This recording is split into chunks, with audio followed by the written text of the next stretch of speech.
This story took place when I was roughly 5 or 6 years old. My baby sister had just been born a year prior to this story, and my parents had also just been divorced, so my mom and stepdad moved me and my sisters into this new house. This house had been built on a hillside in West Virginia in the mid-1800s. It was made out of dark wood that almost gave you an ominous feeling just looking at it. The house had 3 stories. The front door was at the middle story, where our bedrooms and living room were. Upstairs was the attic, but the entrance to it was a pulley door. Downstairs was the kitchen, laundry room, back door, and then a mysterious room. This mysterious room was the only room in the house with a metal door. Cold air would seep from below it, and it had a padlock that only my mom and the landlord had keys for. The landlord referred to it as the boiler room. My bedroom was located directly above the boiler room, and it also had the pulley door for the attic on my ceiling. It didn't take too long before strange things began happening to each member of my family individually, but it began with me. There would be times when I'd leave the room for a minute, and then return minutes later to find things moved out of place. Hordes of wasps and other things would come out of the attic and act in strange ways, always remaining in my room. I wouldn't learn this detail until years later, but my mom and stepdad apparently heard footsteps in the living room, walking in circles almost every night, usually only when one of them was still awake. A skeptic would say that my things being moved was my older sister playing tricks, that the insects were normal and that the footsteps were creaky wood. However, one night, I woke up and felt like someone was in the room with me. I turned over and saw a little boy standing there, shrouded in darkness.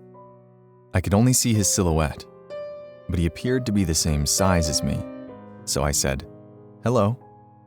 The boy answered back and told me that he was from the boiler room and asked if he could play with my toys.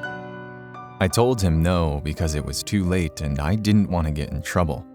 For a brief moment after that, I could make out the boy's expression. My rejection was met with a gaze of pure rage, and then, in an instant, the boy was gone. I told my mom and stepdad about it the next day.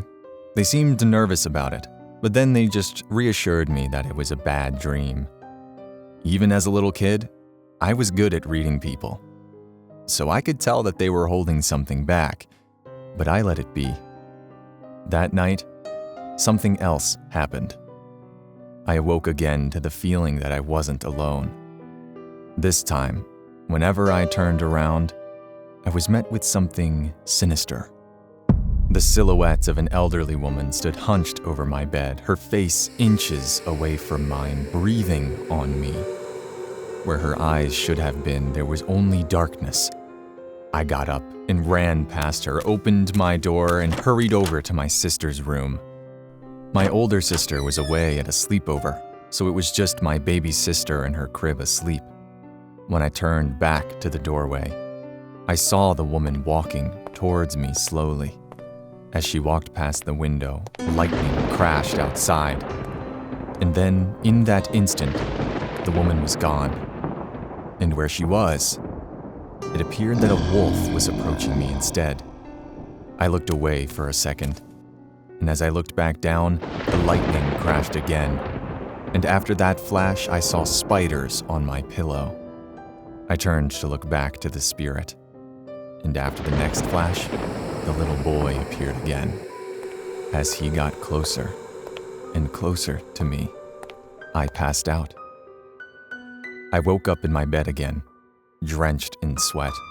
Many questions raced through my mind at that moment. Soon after telling my mom and stepdad about that experience, we moved out. According to what the landlord told my mom whenever she confronted him about the paranormal experiences, a widowed mother and her 3 children had lived in the house when it was first built. The husband had died during the Civil War. At some point not too long after, the mother snapped and murdered all 3 of her children in the living room of the house, and then stashed their bodies in the boiler room. Those deaths perfectly explained why fast footsteps had been heard in the living room, why my toys and stuff were moving on their own, and why I saw a little boy and an evil woman. It also perfectly explains why we moved out so fast after I told my mom and stepdad about seeing the woman. To this day, I sometimes ask myself, what drove that woman to do it? Grief? Loneliness? Insanity? I'll never know. But another question I have is, if she was willing to do that to her own children, what would she have done to a child that wasn't even hers? What would have happened if my sisters and I had stayed at that house?